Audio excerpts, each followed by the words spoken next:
Let's play a quick game. Imagine waking up in the morning. What is the first thing that you do? Do you stretch and greet the sun? Meditate and embrace the silence? Or grab your phone and scroll through social media for 30 minutes? Well, if you pick the last option, then you're not alone.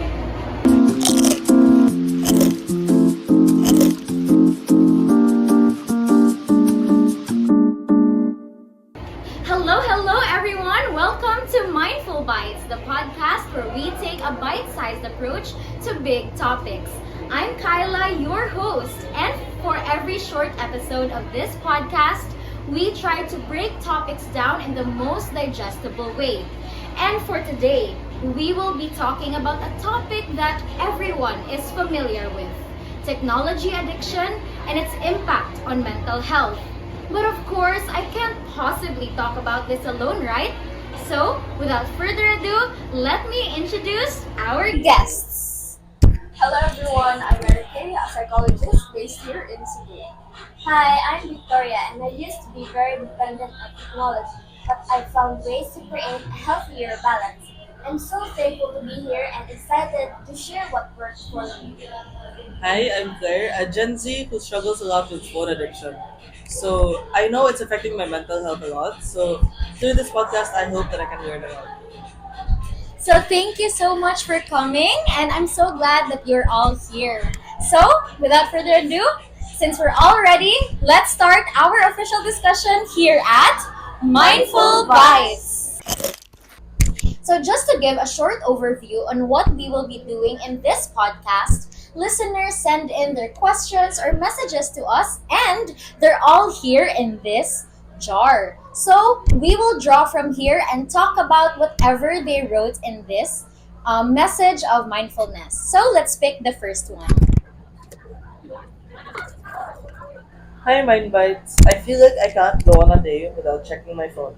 How do you effectively manage the potential downsides of technology in our daily lives without letting it take a toll on our well-being? Wow, this is actually so me.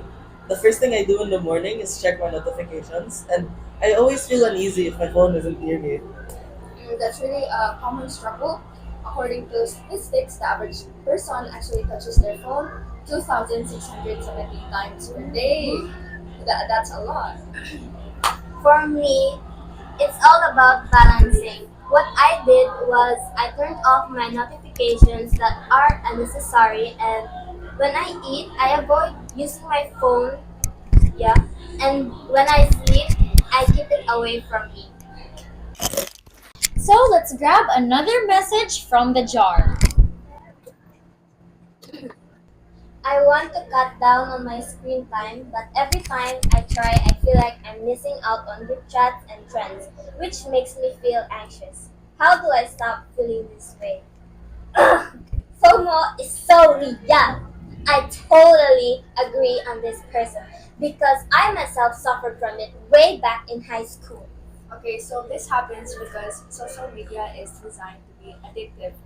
Now, according to a new study by Harvard University, self-disclosure on social networking sites lights up the same part of the brain that also ignites when you take an addictive substance.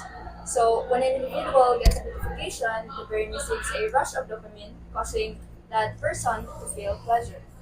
Wow, so there's really a science behind technology addiction, no? And it affects your brain so much that for other people, it's really hard for them or it's really challenging for them to change their behavior, even if they're well aware of the consequences.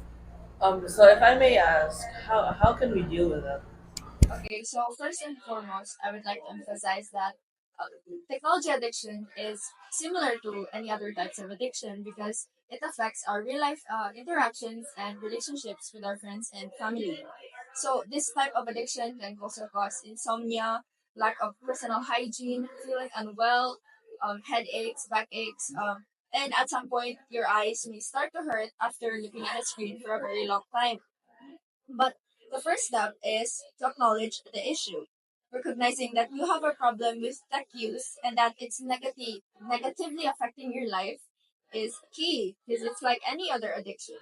So after that, you talk to someone, whether it's with your family, your friends, or a professional. Like me, we can help you get through it. So another strategy is practicing mindfulness. So you pay attention to when you're using your phone and how it makes you feel. Turning off notifications and creating boundaries around screen time also helps. So it's about being aware and setting those boundaries. I like that. So, moving on, how about we ask our dearest psychologist here to pick another message from the jar? So, there's only two left. Okay, go. So our sender asks, technology is evolving so fast, and I feel like it's both a blessing and a curse. How can I keep up with it in a way that benefits my mental health instead of harming it? It It is is a a curse. blessing.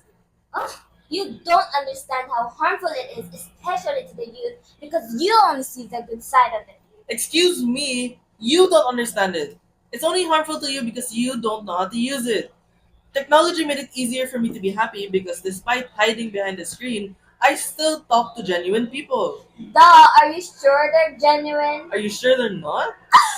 Ahem, seems like we have some different opinions here. So, Mary Kay, can you please help us find a middle ground in this? Yes, of course. So a piece of advice we can give is that we can't deny that technology is part of our daily lives. It's completely a normal, guys. But let's also be real, it can be tough to balance staying connected with the downsides of too much screen time. Now, we've all heard about how technology or social media can mess with your mental health. It can do feelings of isolation, it can do stress and burnout. That's also very real. But it's also important to remember that technology has some positive sides too. So the key is finding a balance. So my first tip is to limit your screen time. So before bedtime, you limit your screen time to 30 minutes, and then you can try cutting it down even more a few times a week.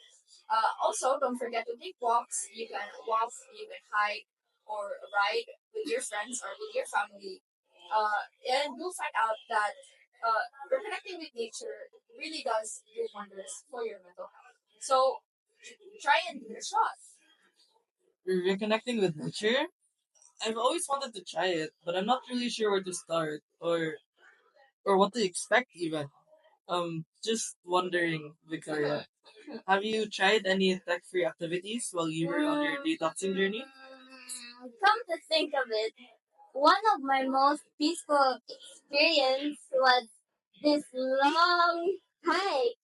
It was very long with my friends and family, but it was tiring. But aside, it was worth it.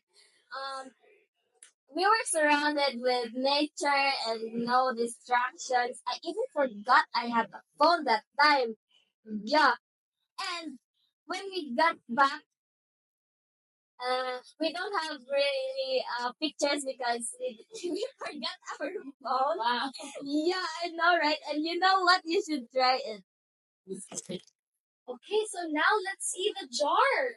There's only one message left. Do you want me to pick it out, Talang? Yes. Okay, so wait, let's see. So, hi, Mind Bites. I'm currently a college student now, and I notice how we've been using technology a lot, even in school works. How can schools and students like me balance the benefits of technology for learning while minimizing distraction and burnout? And what skills should we develop to create a healthier balance? So, medyo taas-taas na gito siya ng question, no? But thank you for sending. Anyways, I've also noticed how a lot of schools have started to become flexible, especially during the pandemic. So they started utilizing apps such as Google Meet, Google Classroom, Google Scholar, Zoom, and even do online submissions. And personally, I feel like this made the lives of students much more easier because they are able to access information even if it's not discussed inside their classroom. But again, it's also important to know that there's still negative effects that come with using technology for school, such as burnout and distractions. Exactly. So while technology has made education easier and accessible, it also comes with its own challenges. So one of the biggest issues is screen fatigue, which can happen when we're constantly staring at our phones or at screens for long hours. So this can lead to mental exhaustion, and over time it affects our focus and our productivity. And also with regards to schools, um, they should also set strict guidelines for when they're using technology in their classes. So, for example, they can utilize apps for studying and not just scrolling through social media. 100%. Have mercy and help yourself one. A skill to navigate and leverage technology is through self-discipline. It's all about it's all about focus and knowing when to disconnect. Okay, and just like that, our jar is already empty as we've taken a nice little bite of today's conversation. But don't worry because Mindful Bites will be back again to fill it up next time. Yeah, let's meet again. Yes, of course, of course. And thank you to you guys as well for coming in the podcast and sharing your insights. And of course, to our listeners, you can always send your messages or questions to us, and we'll be sure to answer it next time in the next episode. And before we end, we just want to remind you Technology should empower you, not overwhelm you. Mindful Bites out!